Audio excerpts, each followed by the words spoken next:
Hey guys, Drifter here. Welcome to Black Ops Cold War In Depth. In today's episode, we're going to be talking all about the Season 1 Battle Pass, content, new maps, and of course, no shortage of bugs. I'm going to be offering a lot of opinions in this video because, in brief, I'm very upset by most of Season 1. I didn't like very much of this content, and especially not the bugs around it.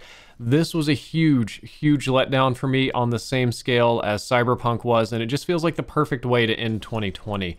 The patch was unplayable on PC for 12 hours. You couldn't access any of the new content, neither Warzone nor the new maps. PlayStation 5 and Xbox could play, but PlayStation 5 had massive stuttering issues for 12 hours as well. About an hour and some change ago, it was finally patched again on PC and PlayStation, so it's all fixed and playable now, but it was a frustrating evening. It was frustrating for me because I worked very hard in the day to schedule time to take a bit long nap, then wake up late, play in the evening, make some fun videos, play with other content creators, and I put off spending time with my wife and some other things in order to do this, and then it just didn't work, which is incredibly disappointing to me. Let's put all that aside for now and let's just focus on the new content. Please don't forget that you can use code DRIFTER to support me in the creator tab for Battle Pass purchases. In the comments below, there's no less than 800,000 of you writing boycott the Battle Pass or FSBBMM, or trying to link me that weird patent video again. I'm familiar with all of these movements and I'm not going to offer my opinions on them. Actually, I am. They don't work. Too bad. 99% of the casuals don't watch YouTube, so all of that's a waste of your time. If you do want to support me, for those of you that just want to buy the content anyway, be sure to use the code DRIFT0R. 0 is in the number pad 0. If it's not caps and not the number 0, it kind of won't work. Both of the new weapons are in the Battle Pass for free, as long as you play enough. I think they're level 15 and 20-something respectively. It doesn't take that long to grind up to them, or you could buy a couple of tiers and access them instantly. The Battle Pass is pretty similar to Modern Warfare 2019. It's got 100 tiers to grind through, about an hour per tier. You get quite a few instant rewards as soon as you buy it, maybe some tier skips with a bundle, and you'll get a big chunk of rewards at the end when you finally hit level 100. The store got a massive update as well, with a lot of operator skins and weapon skins, most of which look pretty good to me. They kind of look like 80s themed stuff. We got some cowboy stuff, we got some club stuff, we got some special operator stuff. I really don't have any problems with the way the skins look or the weapon skins or any of that stuff. It looks really fun in a lot of ways. I just wish the rest of the content could kind of keep up. On the topic of the new guns, the MAC-10 SMG is an extremely high fire rate but low damage submachine gun. It's kind of a bullet sponge, but it still shreds. It seems really great up close, but you're going to struggle bust with this one super hard at long range. It has more recoil than any other weapon in Black Ops Cold War. The Groza seems more in line with other assault rifles in terms of performance. It's got great iron sights, and most of the attachments appear to focus on mobility. A lot of the attachments on the assault rifles in Black Ops Cold War focus on range or recoil. This one seems to want to be an AR-SMG hybrid, and most of the attachments focus a little bit more on mobility, so when I do in depth, I'm going to see how far that goes. Most of you are wondering how good or bad they are. Neither of them have super fast time to kill values in base Black Ops Cold War. They're kind of average in that regard. Maybe a little bit faster than average, but nothing exceptional. If you get melted by these guns, it's because you're bad or you are out of position. They're not really better or worse than other guns. However, I will say that MAC-10 just, and the Groza even, just destroys people in Warzone now in Rebirth Island, which is a little bit weird, but weapon balancing in that mode is a little bit weird. I'm going to save those opinions for later, but in base multiplayer, they're fine. There were two new 6v6 maps added. There's Mall at the Pines, which you can see on the screen right now. It looks like a fun kind of close quarters map. I do like all of the knockoff or homage stores that are going on. There's all these stores that if you grew up in the 80s and 90s, you almost certainly saw at malls. Raid is back. That's a fan favorite. I think everybody enjoys Raid. Matter of fact, they enjoy it a little bit too much. I couldn't even play Mall at the Pines because after playing 10 games, everybody still voted for Raid. I couldn't get into a single match at Mall at the Pines, so I'm hoping that eventually it just gets cycled into the regular multiplayer playlist and then I can finally find it. Christmas Nuketown has been added too. I think it'd be a little bit unfair to call that one a new map. It's a little bit of a reskin. It's festive, it's fun and all, but it's still Nuketown and it's not radically different. There's a whole ton of new 2v2 gunfight maps come out, just more of them than I can keep up with. I didn't play any 2v2 today. It's not really my cup of tea at the moment, but it's a new mode. Couple of new maps, a lot of variety. It's fun, it's good overall. There's a new gulag for Verdansk that's kind of an unfinished Nuketown. If you die in regular Verdansk, your gulag's experience is going to be a little bit different and a little bit more Black Ops Cold War themed. There are, to the best of my knowledge, no new weapon balancing passes that I'm aware of. The weapon balancing passes that we did, or maybe I should say didn't get last night, seem to be it. I'm not aware of anything else changing, though I could be wrong because I'm pretty critically sleep deprived at the moment. Now this is the part where the video is going to start turning really negative and I'm going to be offering more opinion. The new weapons from Black Ops Cold War have been added to Warzone and Verdansk, but very poorly. They're just... God, it's such an absolute mess. I kind of get the impression that like 4 months ago, Treyarch emailed Raven a whole bunch of files for the guns. Like, here are the models, here's kind of what we want it to do.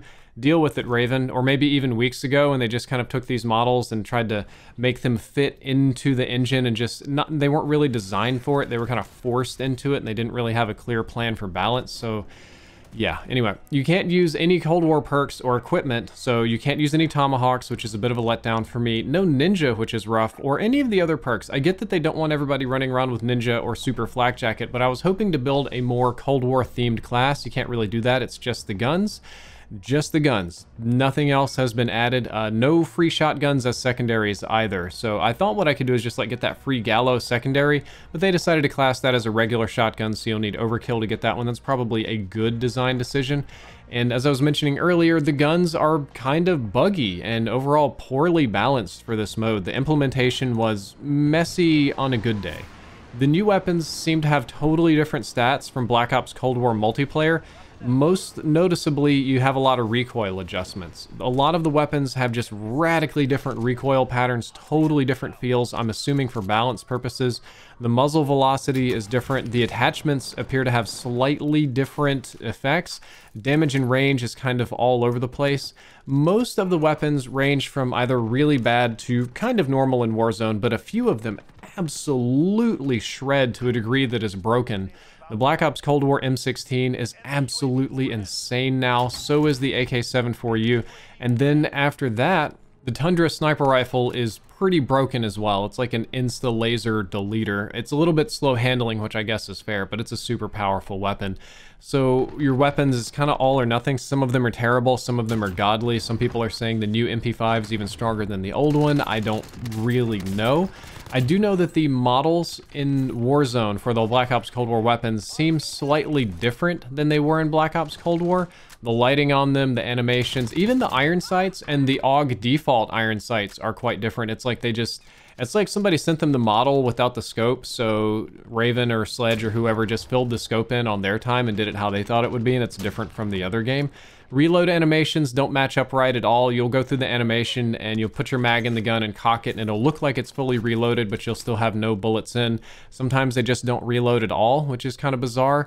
And animations in general are a little bit wonky. They're not as smooth or as crisp as what I would like them to be. You can mount your weapons in the new Battle Royale, Rebirth Island, or the Black Ops Cold War weapons, I should say, but they're not really designed for that. You can get some very interesting and overpowered sometimes performance variables out of that, and I've gone so long without mounting that I don't quite think about it. On this same topic, you can't drop shot with the old weapons unless you have the attachment, which is kind of bizarre. Like, you can't drop shot without the, what is it, the GRU, the very last grip tape, but you can drop shot with the Modern Warfare 2019 weapons, and I've heard a variety of stories about inconsistencies from one map to the other and the rules for drop shotting, which I guess I'm going to have to take the time to relearn. And now let me offer some opinion here, as if I haven't already offered enough.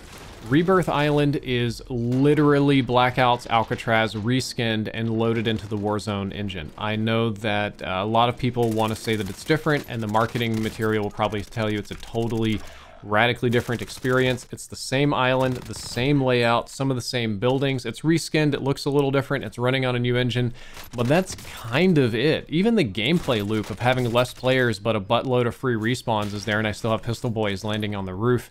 As for this Warzone experience, I do not like the size of this map. I do not like its player count.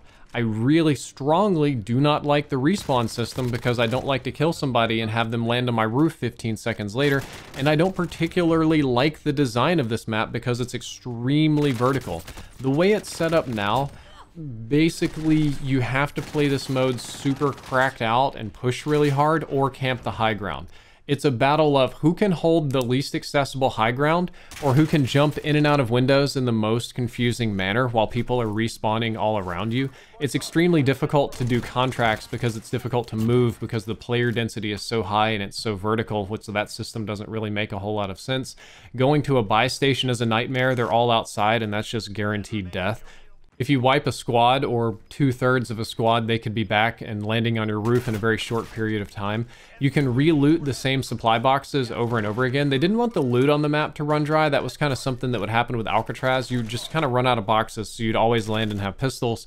But in this one, you can land and I guess go back to where you died and open the same box again and get loot. Like every minute or so, the box is refreshed, so you can just re-loot the same area. I played with some people that camped in areas just so they could farm the boxes.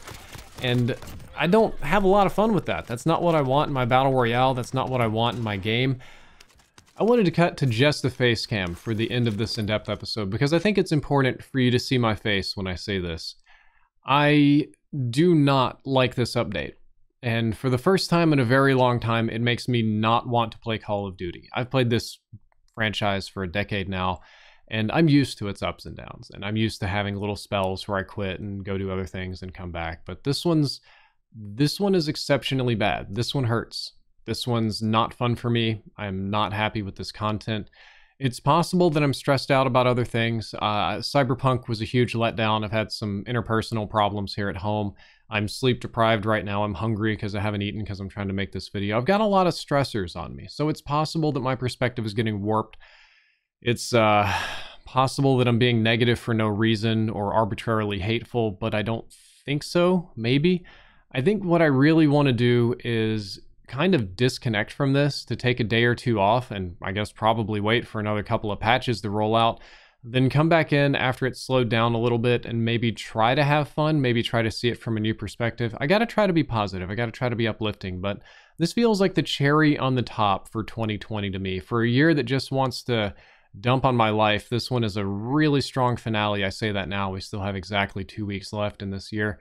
It's rough, feels bad, man. Feels really bad. In-depth is probably going to continue, but I don't know if it's going to continue for Warzone. And that's it. I hope you enjoyed this video, despite how negative it was. If you did, you can consider subscribing. Drifter out.